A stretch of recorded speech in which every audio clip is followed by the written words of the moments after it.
All right, how many of you are enjoying the journey that we are in right now? It's a journey of maturing, amen. In the first gig we called it maturation. Maturation. Yung proseso ng nagiging kang matura. Joke. Okay. Maturation. Joke lang. We're becoming more and more mature. Amen. In fact, some of you, hindi ako nagkakamali, kung hindi ako nagkakamali, some of you this morning, you were tempted to like not attend gig, pero because you are growing in the Lord and you're saying, I'm not gonna let my feelings, come on, dictate me. Kahit hindi ko feel, I'm gonna stand up, I'm gonna go, I'm gonna sing, I'm gonna worship God. And that's a sign that we're actually maturing in the Lord. Amen. And maybe for some of you, you went through a lot last week. Sino po yung may mga pinagdaan ng matindi last week? Went through a lot, tough times. But praise the Lord, by the grace of God, you're still standing. And you're here right now, you're choosing to praise God no matter what. That's a sign you're maturing. Amen. Come on. O kaya, yung iba sa atin, dating matampuhin, ngayon hindi na. Praise the Lord. Hallelujah. Congratulations. Amen. Nakalagpas na tayo ng grade 1. That's our goal, to really mature in the Lord. And dalayan ko po na habang patuloy tayong binabago ni Lord, lalo pa tayo mag-e-enjoy. Everybody say joy. Joy. Kung napansin niyo po kanina ko binabanggit yung salitang joy, spoiler alert pala yun, spoiler. Because today, we're gonna talk about joy.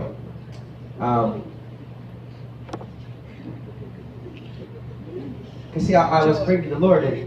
Kaya ko, Lord, grabe yung ginagawa niyo po sa amin, nagbabago lahat, pati yung worship. Dati pag kumanta tayo ng worship, gusto natin, Lord, we want to worship you, we feel good. Lord, when we pray, di ba, pag pray tayo, Lord, dati pag pray kami, selfish, Lord, yung pagkapikit, Lord, bless me. Pero ngayon, iba na, Lord, iba na, wow, woo.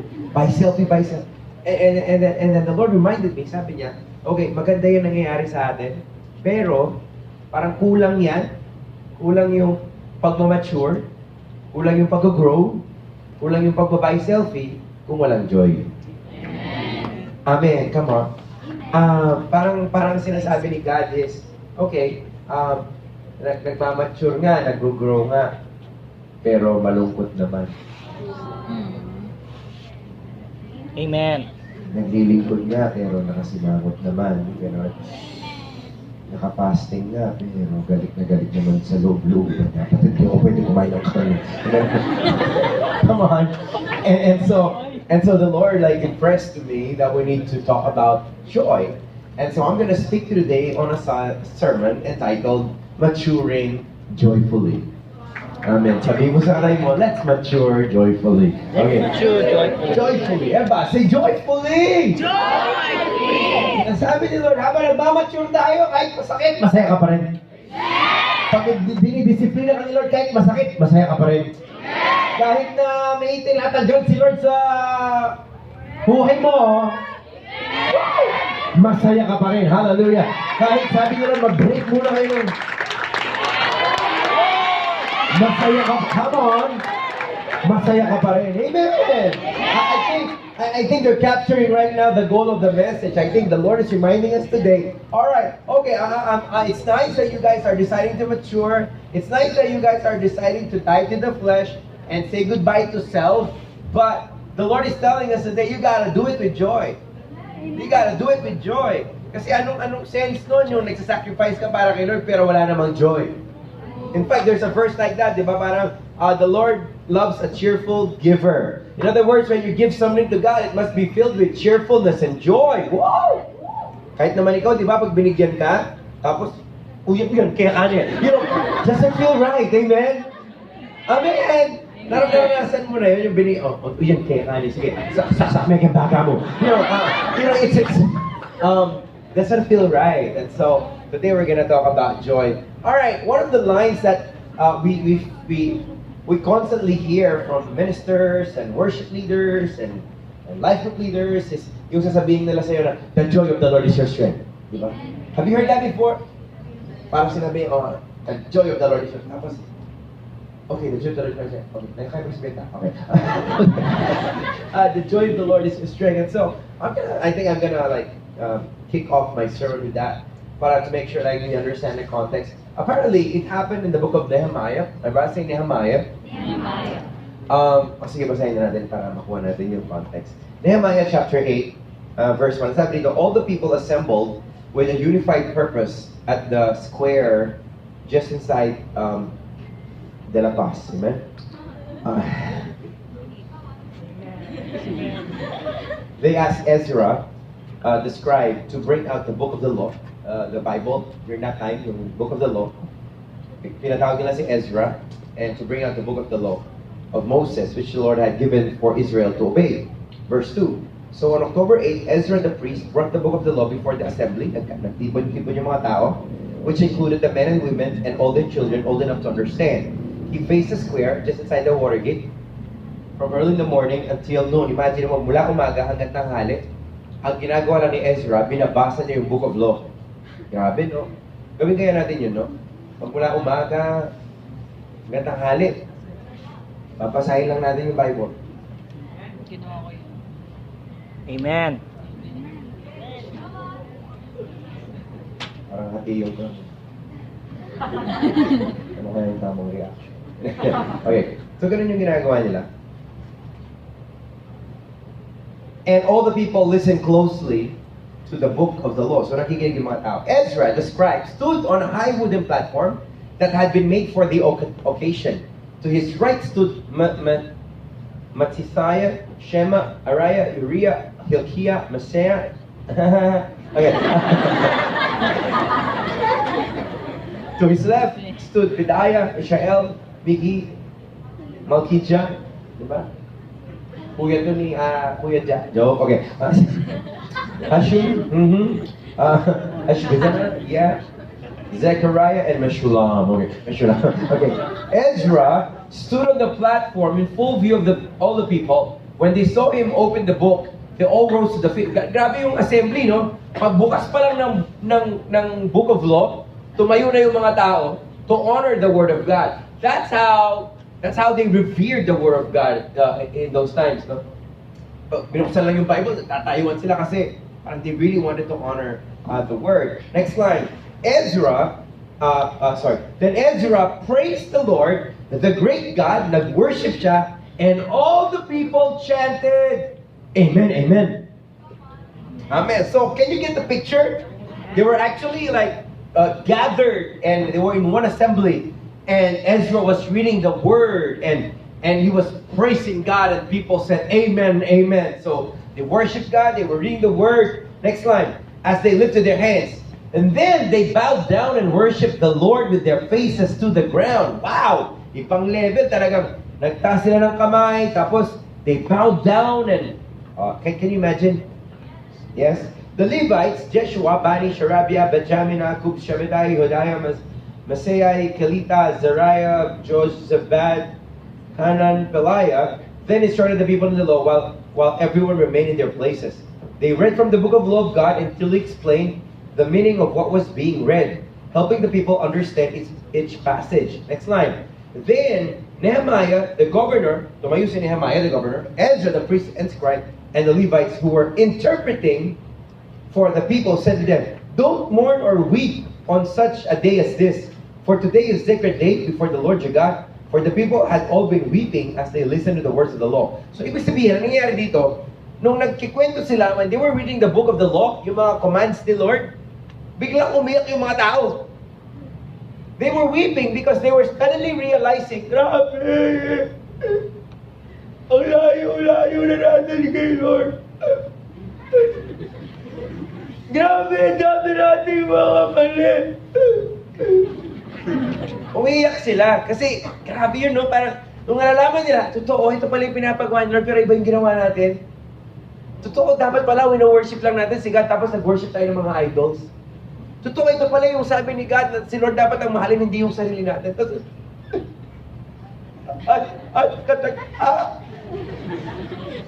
Are you getting this? Umiyak sila eh. Umiyak yung mga tao na convict. Na convict ng matindi.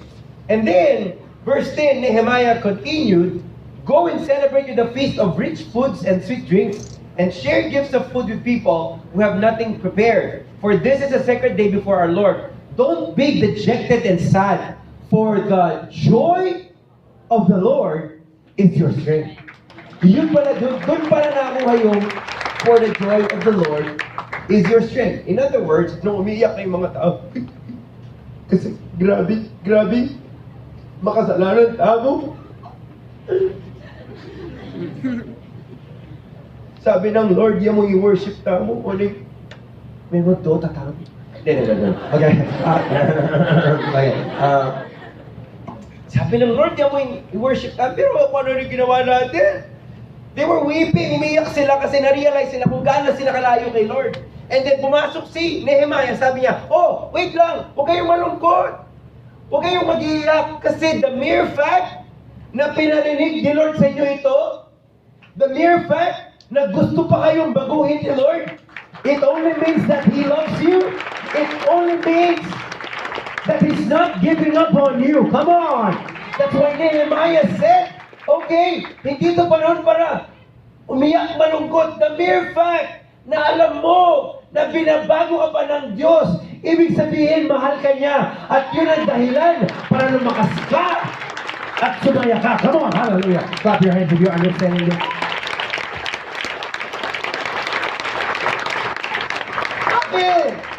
In other words, what Nehemiah was saying, hey, we are on our road to recovery. Papunta na tayo doon, binabago na tayo ni Lord. At ito yung panahon na dapat masaya tayo. Kasi kung binabago tayo ng Diyos, ibig sabihin, hindi niya tayo sinusukuan. Amen. Na kung naririnig pa natin ang tinig niya, at binabago pa niya tayo sa words niya, ibig sabihin, mahal niya tayo. Wow! And so he said, alright, so habang kayo ay tinatransform at binabago ni Lord, huwag kayong malungkot. Instead, rejoice. Because when God is disciplining you, it only means that He loves you. When God is pruning you, it only means that God loves you. When the Lord is asking you to give up something, some areas in your life that are not pleasing Him, it only means that He's not giving up on you. That's where we find the joy. That's where we find strength in the process of maturing. Amen? Aminin natin, di ba mahirap naman talaga pag binabago tayo ni Lord? Kaya ka pa my boyfriend. Grabe niya, Lord, months na naman. Malamig ang simoy ng hangin. Grabe niya. Tapos gano'n, tinangga holding hands, mamangan lang. Bibing. Hindi kumain ka ng bibing ka. Amen. Wala kang maka-holding hands. Hold hands kayo ni Lord. Kung binigyan mo, jacket ka. Amen? Amen. May boyfriend ko ba? Bakit? Umarimle. Wow. What a reason. Amen. And so, pero yun ang sinasabi Lord sa atin, habang binabago tayo ng Diyos, habang dumadaan tayo din sa proseso na to, na minamature tayo ni Lord, kailangan masaya tayo.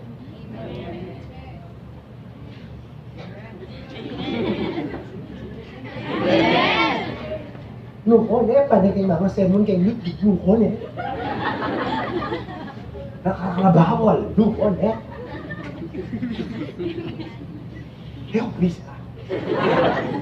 Kaya gabi ko, sige na, itong kinakpet, sige na, mag-live room na ako, sige, kumasaya na kayo. Wala. Are you getting it? And so that's a reminder of God for us today. We gotta do it with joy. And so I want to speak on 3 pointers today. Mabilis lang to. About joy and the things that we're gonna go through and still going through. Number 1, joyfully sacrificing. Yan, huwag natin kalimutan to. That we have to be joyfully sacrificing. Woo! Grabe. Grabe, magsasacrifice kami pero dapat masaya kami. Yun ang sinasabi ni Lord. No? Yung magpa-fasting ka pero dapat masaya ka. Yung hindi ka magsa-social media kasi shutdown, di ba? Pero masaya ka. Amen. Okay, yung magpa-fasting ka pero masaya ka. Amen. Yung magpe-prayer works ka pero masaya ka. Yung magla-life group ka pero masaya ka. Amen. Ano mo yun? Yung meron kasing, okay, tingnan natin sa Matthew chapter 6, no? Sabi ni Jesus, si Jesus na nagsasalita tungkol sa fasting. Sabi niya, when you fast, pag nag-fasting kayo, don't look like those who pretend to be spiritual, no? They want everyone to know they're fasting. So they appear in public looking miserable. Gloomy and disheveled. Alam mo yung disheveled? Magulog. Believe me, they already received their reward in full. In other words, pag naka-fasting daw yung mga, itong mga tinutukoy ni Jesus, pinapa-obvious talaga nila. Yung talaga nagmumukha silang miserable, di sila naliligo, tapos lumapayat ko. Lumapayat ko, ha? Makapasok ko nito, ang cheekbones ko, ano? Tapos malungkot sila, para mapansin, tapos, ba't malungkot ka? Fasting po. Alam mo yun? And the Lord says, you know, wag ganun. Wag ganun daw. Pag nagsasacrifice, wag ganun. Verse 17. Sabi ng Bible, next line. Come on. When you fast, don't let it be obvious. Amen. But instead, wash your face and groom yourself and realize that your Father in the secret place is the one who is watching all that you do in secret, and He will be the one who will continue to reward you openly. In other words, sinasabi ko, pag nagsasacrifice ka, huwag yung parang miserable ka. Dapat yung masaya ka. Ayusin mo yung sarili mo. Ayusin mo yung buhok mo, yung mukha mo. Huwag mo balat ang, wow! Ay, sabi ko nga sa iyo, kahit ikaw naman yung bigyan ng regalo, di ba? Pero hindi masaya yung nagbigay. Di ba? O yan, ne. Kumengan para kaya ka, ne. O kaya ka, ne. Kanan, me. Me, kanan. Alam mo yun? Come on. Ano sa mabas, sino? Ang dami pinapag-give up ni Lord sa ating mga buhay ngayon, pinuprune ni Lord. Pero dapat masaya tayo. Yun yung word, dapat masaya ka, joyful. Amen! Pag sinabi ng Lord ka, huwag ka na mag-games. Sinobra na ka games. Amen. Dapat masaya ka. Kasi pinoprotektan ka lang ni Lord. Oh, by the way, no, pinag-uusapan nga namin, proven na po yung mga games like yung ML. No, come on. ML, maling laro. Ay, joke.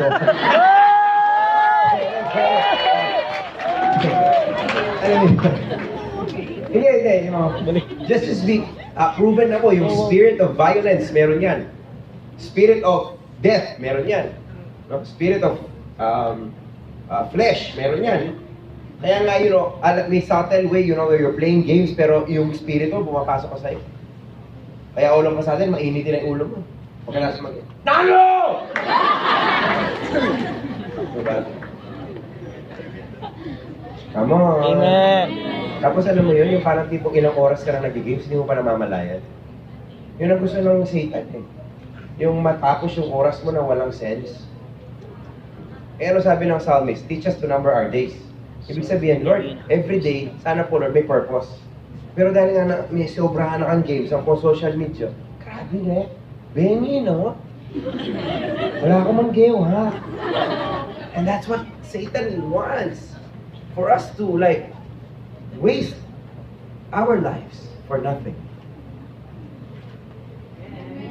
Pero habang tinatanggal ni Lord yun, siyempre, kung addict ka na, di ba? I-withdraw ni Lord, masakit yan. Patama, gagalgalapin. Games. Masakit eh.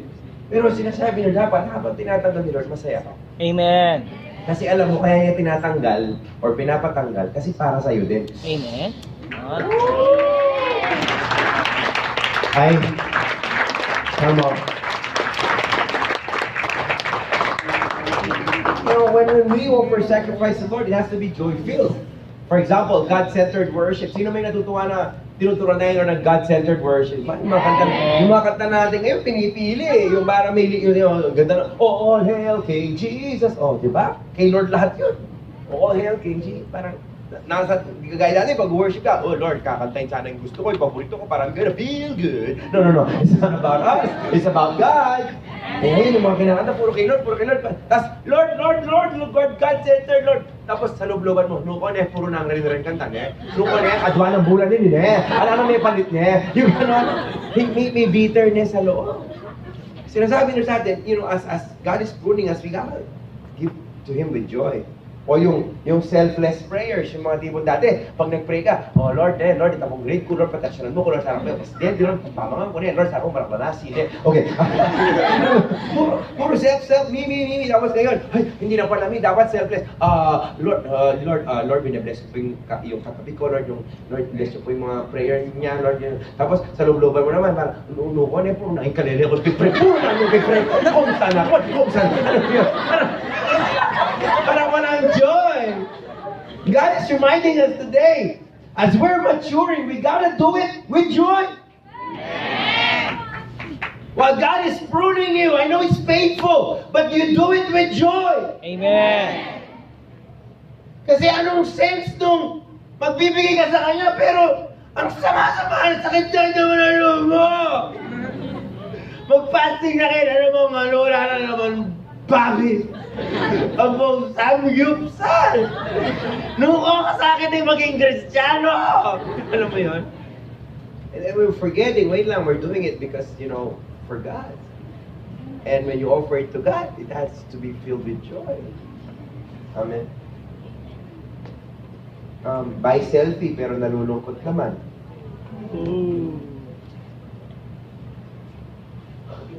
Miss ko na yung mag-picture na ako mandilig ang picture. By selfie pero nalulungkot naman. Nag-worship kay Lord ng God-centered song, nalulungkot naman. Nagsiserve nang walang hinitay na kampalit, tapos nalulungkot naman. Alam nyo, ito po, itong part na to, pinadagdag lang lahat ni Lord last night. Kahit tanungin niyo po yung mga nasa tech, I already sent them the copy of the sermon.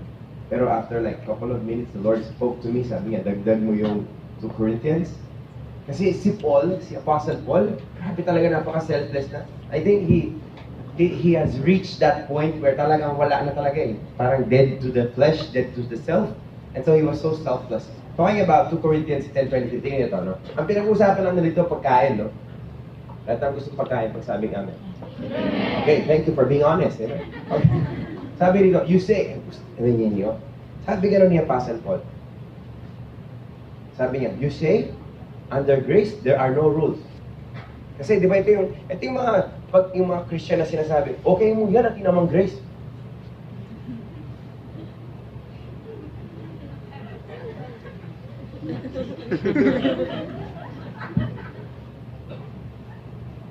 Okay mo yan, magpatututan. Ang Kenny Dragon. Kenny Cobra. Tayo may lalaban lang. Referee. Round 1, fight! Ginawa mong drawing board yung katawan mo. Okay mo yan, natin namang grace.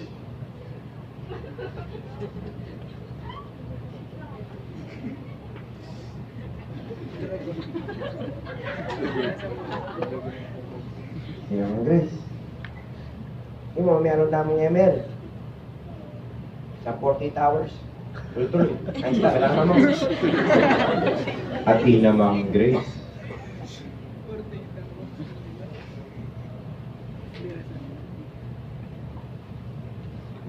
Di namang grace. Sabi dito, under grace, there are no rules. And we're free to do anything we please. Sumagot si Paul, not exactly. Because not everything promotes growth in others. Your slogan, sabi nga next line, your slogan, 24. Your slogan, we're allowed to do anything we choose. Diba yun ang sinasabi ng mundo kayo? Gawin mo kung anong gusto mong gawin mo. Kung gusto maging pusa, maging kang pusa. Di ba kayo? Kung nararamdaman mong pusa ka ngayon, ganyan. Di ba yan ang sinasabi ng mundo? Kung anong feel mo, yun ang gawin mo. Kung saka masabi, sinasabi yun. We're allowed to do anything we choose. Maybe true, but not everything causes the spiritual advancement of others. In other words, si Paul, dahil patay na sa sarili niya, iniisip na niya yung iba para sabi niya, okay, hindi lahat ng gusto kong gawin ay makaka-benefit yung iba na mag-grow din sila kay Lord. Amen. Kaya maingat ako sa mga desisyon ko kasi baka itong mga tao na to, imbis na sundin nila si Lord, Makikita nila yung buhay ko. Nukon eh! Makanya mo pala yung tutukikan Jesus at yung dragon kayo ay na! Are we getting this? Grabe talaga si Apostle Paul. Alam mo yun, yung decision niya, hindi na lang yung sarili niya iniisip niya. Pinakikiisip niya yung mga tao. Next slide. So don't always seek what is best for you at the expense of another. Tapos na pala. Wala na. Bitin. Meron pa isang verse dyan. Yung chapter 8. Ay, 10. Ito, tingnan nyo. Don't give offense to Jews or Gentiles or the Church of God. I too try to please everyone in everything I do. I don't just do what is best for me. I do what is best for others so that many may be saved. Next slide. Wala na naman. Ito pa, 1 Corinthians 8, 9, 13. But you must be careful so that your freedom does not cause others with a weaker conscience to stumble. Hindi pa rin mag-get. Siyempre, explain ko mamaya. Okay. For if others see you with your superior knowledge eating in the temple of an idol, won't they be encouraged to violate their conscience by eating food that has been offered to an idol? Next time. So because of your superior knowledge, a weak believer for whom Christ died will be destroyed. Next slide. And when you sin against other believers by encouraging them to do something they believe is wrong, you are sinning against Christ. Oh. Next slide. So if what I eat causes another believer to sin, I will never eat meat again. Let me Paul, eh? Sabi niya, kung yung kinakain ko ay magiging dahilan para yung mga younger believers ay hindi na sumunod kay Jesus, hindi na lang ako kakain. Are we getting this? Are we getting it? Amen.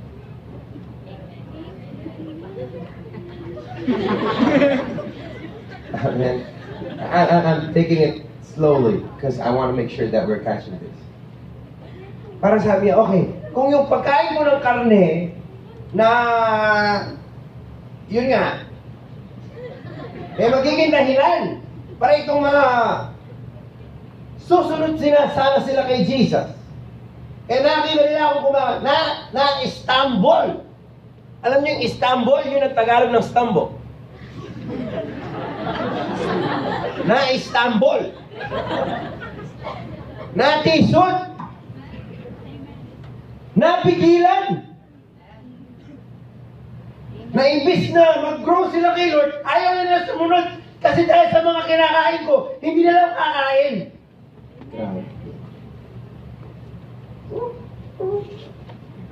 Kung yung pag-ML ko ay nagiging dahilan para yung mga younger believers ay matisod at hindi na lumago kay Lord, titigilan ko na yun.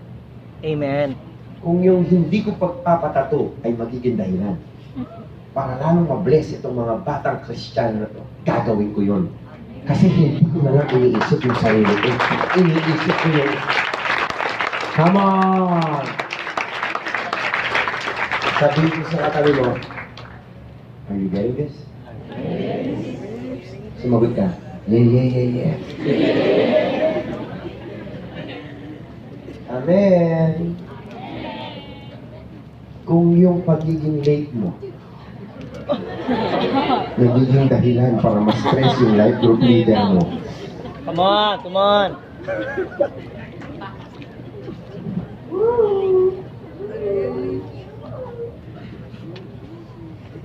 Amen? Kung yung pag-boyfriend mo na wala sa tamang panahon ay nagiging dahilan para yung mga life group members mo ay ma-Istanbul. Again, Istanbul is a Tagalog word for stumble. Istanbul. Minsan ng istambay.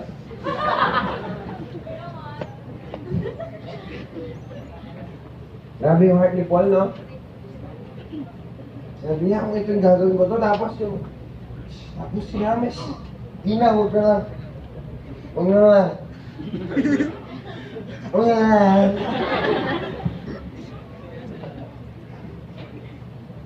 Ngayon, kung gano'n naman yung heart mo, okay, o sige, huwag na lang, di na lang mag-EML, sige, para sa kanila. Pero sa loob-loob mo, galit ka.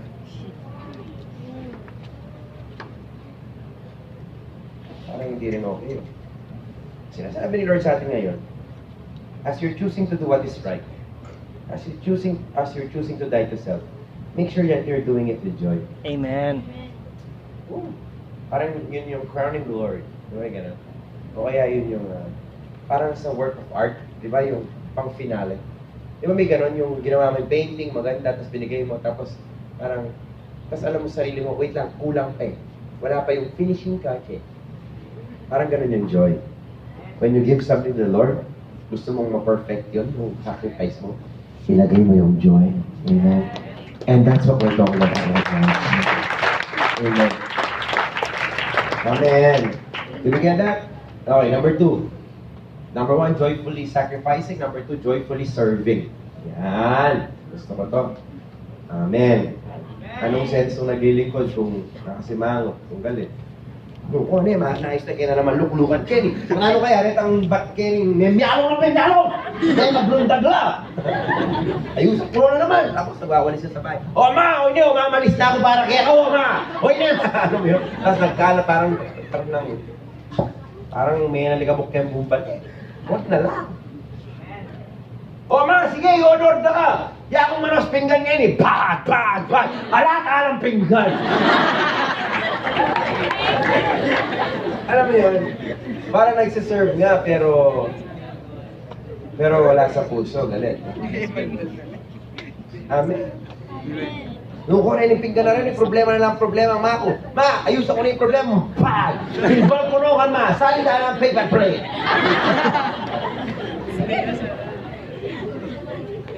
Ang sabi po ng Bible, Psalm 100 verse 1 to, make a joyful shout to the Lord, all your lands. Oh, verse 2, serve the Lord with Gladness. Dapat masaya tayo naglilingkod. Amen? Amen. Tignan yung amen ninyo, malungkot. Amen! Ayan. Sabi ito, amen. Parang usher, ne? Usher ka, ne? Maneng. Lugod na kayo! Lugay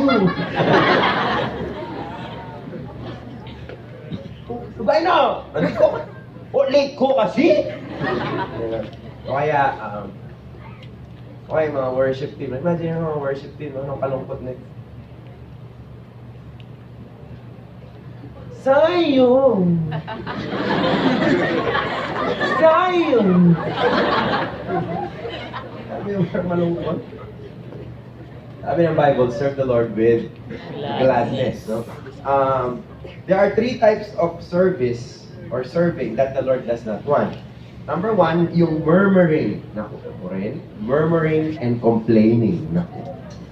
Alam mo yung magagather ka, tapos, yan, nene mo na. Kita mo na naman yung may utos. Kita mo na naman. Ano na ikat ng may utos? Ay, lamin mo lang. Ay, lamin mo lang. May lilapa, lamin mo lang. Alam mo yan? May murmuring. Ayaw doon ni Lord yun. In fact, sa Old Testament, alam niyo ba? Nung naglalakad yung mga Israelites sa punta ng Promised Land, murmur. Complain lang. Ada ka no? Nung na nadadalang Moses sa inyo? Ini Moses sa inyo, Nung ay ba't kakakanta mo? Puro namang mana. Huwag mga yan. Tapos alam mo, sobrang nagalit si Lord. Ating snakes, may lang, may nga snake bites. Amen. Yung mga makomplain, snake bite. Sabi na, kay school, exam na naman. Ayaw ni Lord. The Lord is not pleased with murmuring. Kasi the truth is, murmuring is the opposite of praising. Kapag nagmamurmur ka na, nagko-complain ka na, that's actually the opposite of praising. Ano sabi ng Bible sa Philippians chapter 2, verse 14 to 18? Sabi ng Bible, do everything without complaining and arguing. Ay, walang so that no one can criticize you. Live clean, innocent lives as children of God, shining like bright lights in a world full of crooked and perverse people. O, di ba? Kapag daw hindi ka makomplain, ikaw ang buhay mo ay nagliliwanag. Wow, ganda nun. Grabe, no? Yung gustong-gusto kang kasama ng mga tao. Wow! Punta kaya beda ka, anak ka yan, at saka pala masala. Yes! Pero punta ka sa kaya wala na makomplain, lulungkot ko. Naranasan nyo na yun? Yung kasama mo lahat nagko-complain? True. Grabe na, kaya na naman yung pamanganta mo, bacon, corned beef, ano ko na, yung almusal tamo kayo nila, harina lang makanyan. Bacon, corned beef, egg, you know? Sabi natin pang mashed potatoes, o makayan yung ulam tamo eh. Alam mo yun? Sabi mo sa akin, huwag ka mag-complain. Oh, pangalawa, number 1, murmuring. Number 2, board service. Alam mo yung board? Yung tampala ang board. Halimbawa, ngayon, gig na. Oh. Dinom ka mo kayong gig mo kanya. Kaya mo. Ang board lang. Hoy, hindi. Tunap na naman. Hoy, magkanta na kaya naman kayo. Sa'yo. Oo. Ano ito? Sa'yo. Oo. Bini, lalo mo na eh, magkanta na doon mabilis. Kung na kayo baka bagyakan yan, malungkot.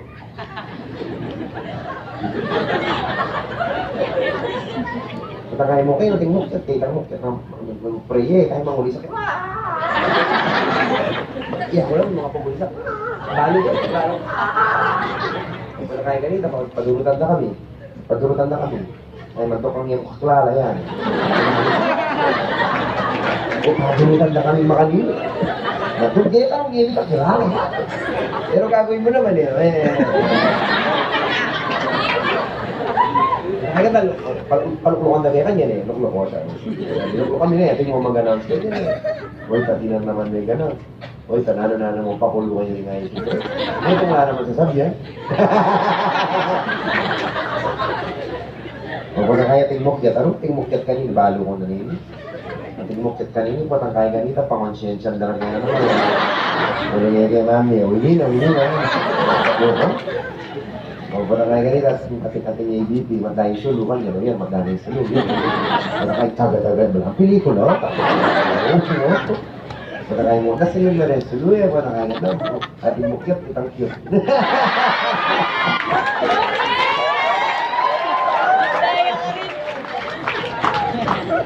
Ay, panyar mo na, naging panyar mo na. Alam mo yun, yung buong service, buong worship, gig, board na board. Ay, wala, mati mag-preach niya. Talagang pakit niya pag-preach. Wala mo sa iyo, nakatondo. Ayaw ni Lord yung board service. Amen. Gusto ni Lord yung ganado ka. Kung kakanta ka, ganado ka. Kung magbibigay ka, ganado ka. Kung makikinig ka, ganado ka. Amen! Amen! Kahit naman siguro ikaw usap, may kumakang, uy, sabi tamo, na ano. Tapos nagkikwento ka, paano mo natin nga ba kaya, paano bisa ka bang, ano? Anong kahamak yun? Gusto ni Lord yung ganado eh. Wow! Eh, pamanaan ka, tama ko, sayo! Come on! Amen! Amen! Pag-inabi, sige, magkakaroon mo kila. At talo na namin ako, kilala kayo eh! Kung ganon, tapos kung nagbibigay na, mag-alabo pa rin na, talagang mag-exhort siya ba mo? Karang masasabihan niya eh! Sige na, mag-pray na, bisana ako niya eh! Bisana ako niya! Uy, niya! Ano yun? Come on! Tapos sa word, hindi yung inaantok ka. Sa word, buhay ka! Amen! Buhay kayo? Amen! Imagine ako, inupagyan. Ang kabay ka naman. Ang pakalang sabi. Ang kabay ka naman ulit. Siya ay may ka ng gym. Diba, teras mo ini? Alam niya rin. Sayo. Ay, may gano'n ng award eh. Puspus mo rin kaya. Uwi ka. Uwan niya. Gusto niya. Ay, maninurag ako. Minuli ka pa rin. Makanya ka pa rin. Anong alam? Kamano? Hindi Bigyan mo ng gilas! Bigyan mo ng gana! Come on!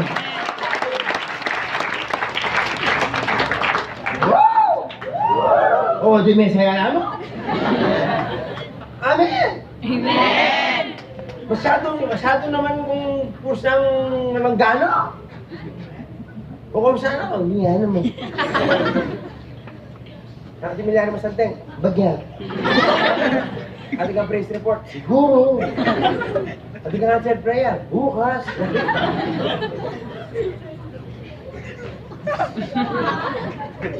Bigyan mo yung sayo. Amen! Kaya ano ba yung kinakanta natin? Isa, di ko alam din yun. Posible ba yun? Alin po? Pero Yung mo. kinakanta natin? Yung una, hindi ko alam yun. No? First time natin kanta. Pero, bigyan mo ng gana.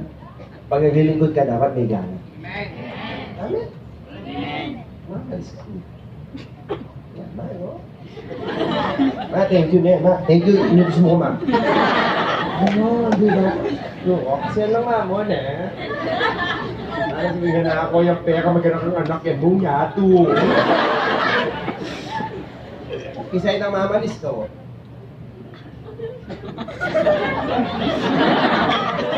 Mamalis ka ba talaga o mamihalo?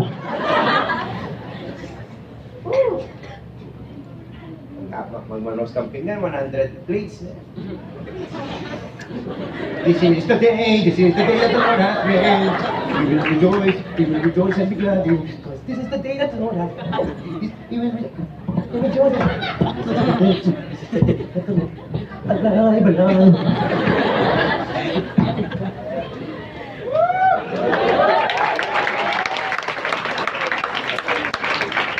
Amen! Alam nyo, yung mundo, gusto tayong tanggalin ng gana. Tayo subukan mag-social media ang ilang oras. Zombie!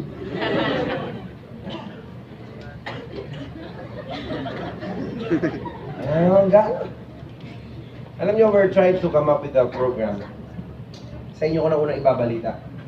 Kasi daw yung mga young people ngayon, hindi na daw sila marunong mag-outdoor games. Alam na lang nila yung mga mobile games. So, gagawin natin, magge-games tayo sa labas.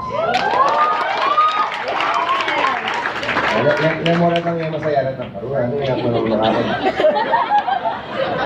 Ibig sabihin, papawisan tayo. Amen. Yung panahon natin, yung mga laro, maro. Alam mo yung maro? Amen. Amen. Carpintero, yung mga ganon. Amen.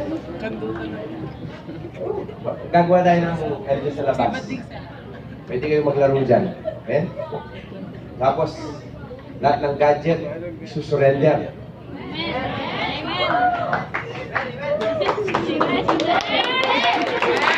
Masaya lang na ng gadget. Diba? Kaya ang dami-dami mga batang inaatake ngayon. Imagine mo, ilang taon pa lang inaatake na sa puso. Kaya mag-get. Makalulok lang. Mag-exercise ka. Oo. Dali. Amen. Amen. Nag-enjoy ba kayo? Pinabago tayo. Okay. Ano number 1? Murmuring. Number 2, bored. Ano number 3? Number 3, meron pa yan. Ito, gloomy. Yung malungkot. Malungkot na service. Ayaw din ni Lord yan. Meron po akong nakausap ng Thursday na na-bless na ako sa testimony niya. He's actually 27 years old. He's now an established engineer, civil engineer. Meron na siya sarili niyang kumpanya at 27 years old. And I asked him, I go, are you always this excellent? I go, I mean, imagine at a very young age, you're so established and you own your own construction firm. Sabi niya, well, alam niyo po sa totoo lang, madami mo akong pinagdaanan. Sabi niya, okay, ano pinagdaanan mo? Parang tayo, marami kayong pinagdaanan, di ba? Yung galing na Angeles, dumaan ng Telabas tayo. Come on! Hindi ba hindi nag-gets, amen? Okay, iba naman nag-gets naman, pero hindi lang sila masyadong ma-react. Kasi bago sila nag-react, nag-iisip muna sila. Kaya hanggang ngayon, pinoprocess nila kung joke ba yun o hindi. Natawag ako. Alright, fine, okay. So ito pong engineer na to, at 6 6 years old, if I'm not mistaken. His mom died of cancer. When he reached first year college, his dad died naman of diabetes. So naulila ng maaga. Buti na lang, he encountered the Lord and he found hope in the Lord. And yung mga church mates niya, tinulungan siya para makapag-aral. Make the long story short, Christian na siya, nag-serve siya, and he made it a goal to win the whole class. So, shinare niya yung gospel sa mga classmates niya. So, everybody in their classroom knew that he was a Christian. Anyway, couple of weeks before sila mag-final exams, na-aksidente siya, motorcycle accident, at hindi siya nakapasok ng 3 weeks. Nung final exam, dahil nga absent siya ng 3 weeks, hindi alam yung mga sagot. Ngayon, yung mga friends niya, o yung mga classmates niya, dahil naawa, inofferan siya na mangopya. Umalis yung teacher, sige na, mangopya ka na, total Christian ka naman. Mali. Hindi kasi dahil nga naging Christian siya, sobrang bait siya, na yung mga classmates niya, nababaitan sa kanya, parang gusto siyang tulungan. So sabi ko, sige na, mangopya ka, ganyan. Pero alam niyo, nabibless na ako kasi, kaya hindi ko pa makalimutan yung moment na yun. Pinili ko talaga hindi mangopya. I mean, glory to God, sabi niya. Pero binigyan ako ng grace ni Lord na hindi mangopya. So he didn't cheat. In short, bumagsak siya that year. No? Tapos, so nag-repeat siya. So, paano yung nag-repeat siya? Amazingly, tingnan nyo nung nandun pa rin siya sa school na yun, he actually became the quizzer, no? Yung parang nire-represent niya yung school nila sa mga intercollegiate quiz bee, no? Tapos first time daw sa school nila, nagkaroon ng quizzer na dating bagsak. And sabi ko, grabe, no? Obvious to obvious naman na si Lord yan. The following year, he graduated finally, and then he passed the board exam. Pagpasok niya sa work, na-promote siya 2 beses agad-agad. Nakaipon siya agad, and now at 27, he owns his own construction company. Sabi ko, grabe, no? Parang malinaw na malinaw that this is a case of God honoring someone who honored him back. Alam mo yun, parang kahit ko, kahit anong success pa yung mararating mo, ako, babalik ako dun sa pagkakataon na yun, na pinili mong hindi mangopya. And then while he was sharing it, alam mo yun, na-bless ako kasi nakasmile talaga siya. Parang, sabi nga, ito po, pinapakopya ko. Tapos yun po, hindi po ako, tapos bumagsak pa nga ako, nakasmile siya. Sabi ko, eto yun eh. Sabi ko, eto yun yung gusto ni Lord eh. Yung nag-o-obey ka sa Kanya pero masaya ka. Yung ino-honor mo siya, come on. Yung ino-honor mo siya pero masaya ka. Come on. Come on. And you know, I'm sure when that happened, hindi naman niya na-imagine na darating yung araw mapag-promote siya, hindi naman niya na-imagine na darating ang araw magkakaroon siya ng sariling na niyang kumpanya, you know. But you know, I just know that the Lord was really pleased. Kasi masaya siya habang ino-honor niya ang Diyos. Amen. Amen. Woo. Amen. Which brings me to, ito dumarating yung mga worship team, ibig sabihin ka lang ako lang matapos, pero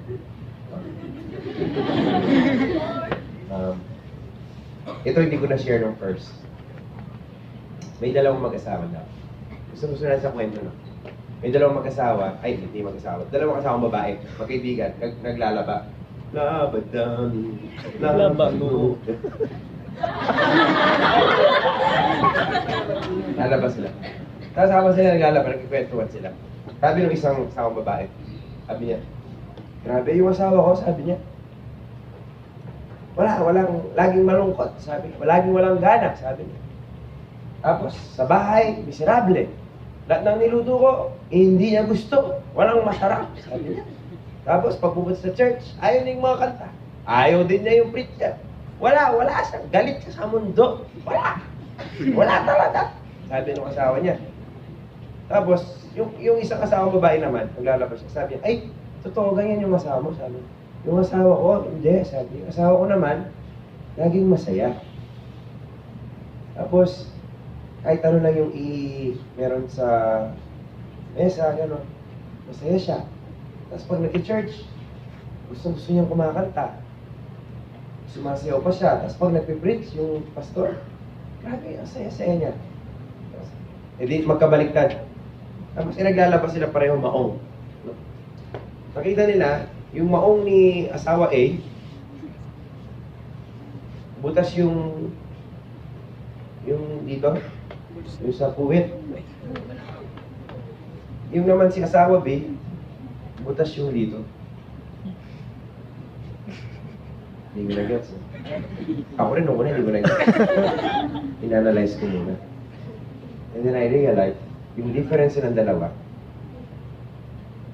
yung isa, yung asawa B, lagi nagpe-pray. Amen. Yung asawa A, lagi nakaupo nag-ML. Amen.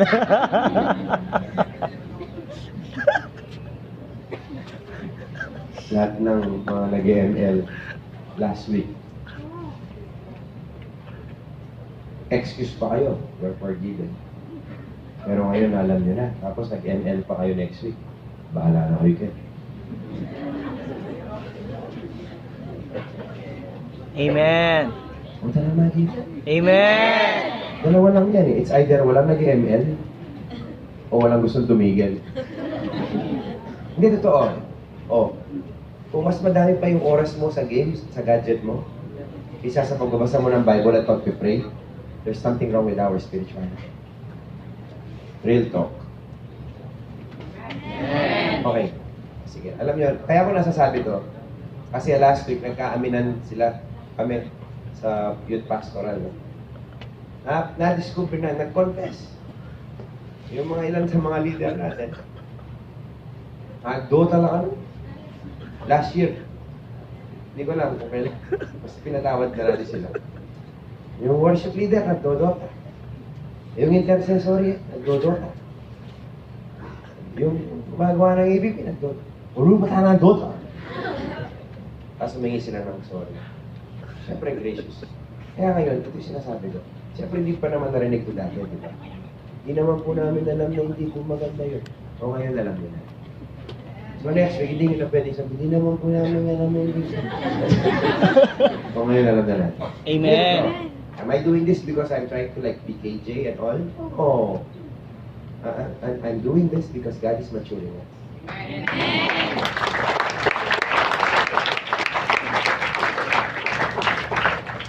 Sabi mo sa katabi mo ngayon. Kailangan games. Ay, sorry, online games. Okay, nakayurin magkani, mag-jacket, boy, mga games. Candy Crush. Hindi, yun nga, specifically ML kasi alright, talaga may mga skill. Amen. Alright, tapos na tayo, 2:38 na. You want more? More!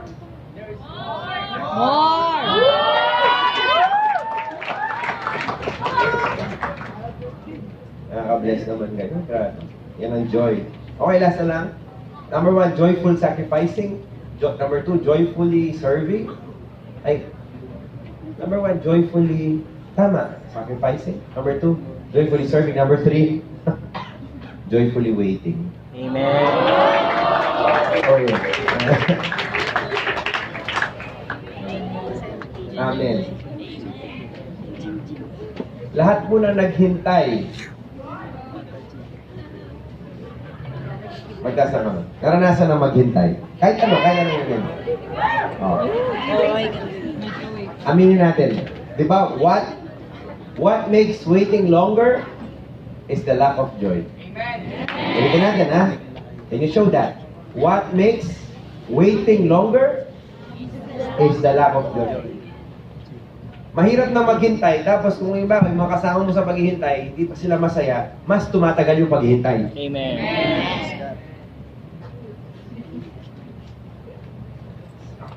Rejoice in the waiting. Rejoice in the delays. Because joy is not just in the destination. Joy is also in the journey. 1 Thessalonians 5:16-18, sabi ng Bible.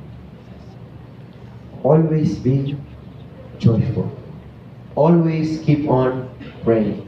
No matter what happens, always be thankful. For this is God's will for you who belong to Christ Jesus. Amen.